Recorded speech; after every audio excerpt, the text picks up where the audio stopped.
8:43 at Country 102. Remember our high school game of the week, John Millage hosting Westwood in playoff action, high school football tonight, 7:15 airtime on Country 102. Also, the Georgia Tech basketball game tonight from Athens will be on 1450 ESPN tonight and pregame at 6:30. Louie Herron Toyota weekend kickoff with Louie in studio today, and we talked a little bit about leasing here in the last break. Yep. And three things that you mentioned. These are the things that you look at before you even go talk about making the lease. And of course, a lot of people are so uncomfortable with the leasing idea, but there's a lot of situations where it makes perfect sense. Well, one of the things that I think people realize is they wonder at the end. It's a lot of worry and it's nerve-wracking. That's what I would think. So as a consumer yourself, or things that you've heard, what do you think people feel about leasing and why they're very uncomfortable with it? Well, the first thing that I hear people, and you can tell me how misguided this is. I hear people say, "Oh, well, if I didn't drive but 10,000 miles a year leasing, I could think it makes sense, but I know I'm going to drive 15,000." Right. And they think that that's the number one decision. Well, the question that I would say to that person too is, I say, well, listen, if you're going to drive 15,000 miles, are you going to drive 15,000 miles if you buy it or lease it, or just if you lease it?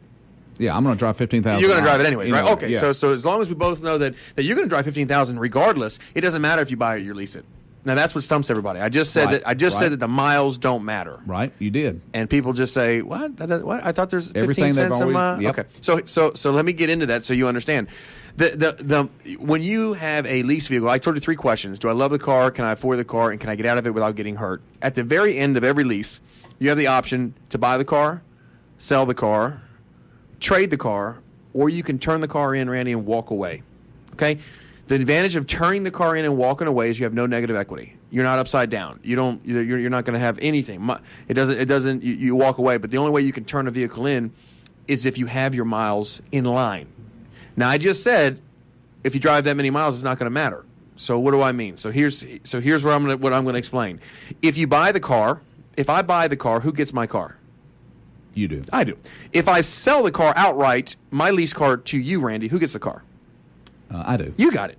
And if I trade it to Louie Herron Toyota, who gets the trade-in vehicle? Louie Herron. Okay.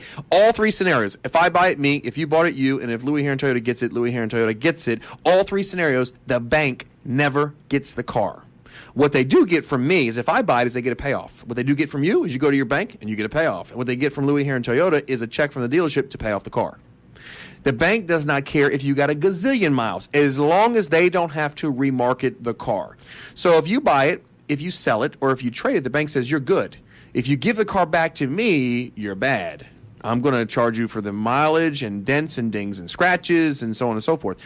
Now, the advantage if you turn the vehicle in is if you are somebody to say, look, I don't drive to Atlanta. I mean, I'm around town. I want a $99 payment on a nice Corolla, great car, cheap monies, good gas, fuel efficient, 3 years. I can make a decision on what I want to do. I'm going to put 8,000 miles a year on it. That's a no-brainer lease candidate.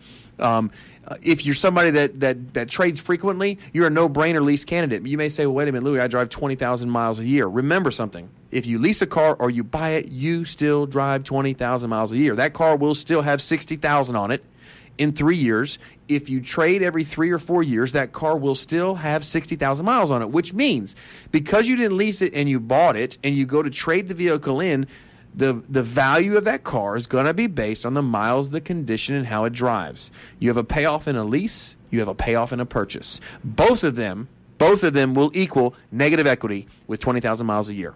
Okay, here's my question. Is that clear, though? Do you understand where I'm coming from? I'm pretty much. All right. It's the end of my lease. I come into you and I say, Louie, I don't want to buy this car. Yep. I want to trade this car because I like this car over here and I'm going to buy it. I'm not going to I'm not going to go to another lease. You got a used car here I want. Yep. So I'm going to trade you.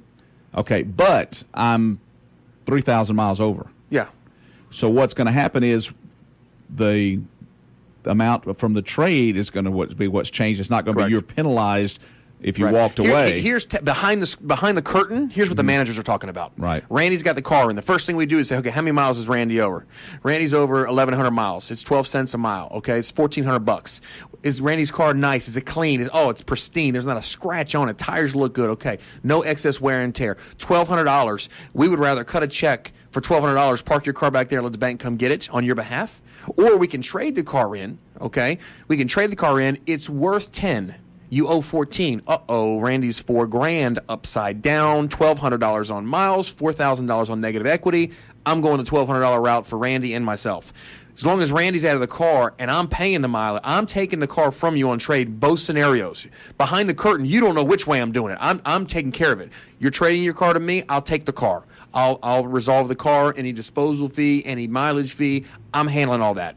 Okay, it's not secretive. We could even discuss it with you. And many times I would tell you, here's our options. Right. I can trade it, your $3,000 upside down. I can take your car from you and pay off any excess payments that are going to be resolved. And here are the four things based on your contract: disposal fee of $300, $1,200 in mileage, excess wear and tear fee of $250. That's $1,700. I'll pay that for you. I'll take care of that. It's better to do the $1,700 versus the $4,000. But either way, we've got some negative equity. But the good news is the car's coming to me. You don't have to turn it in. You don't have to deal with it. I'll give you a form that you sign off saying that you've given the car to me, releasing it to me. You're free of any liability. Okay. You see that? Yep, I got you. So the point I'm making is, if you have four options in a lease: buy, sell, trade, or turn in. Buy, sell, trade, or turn it in.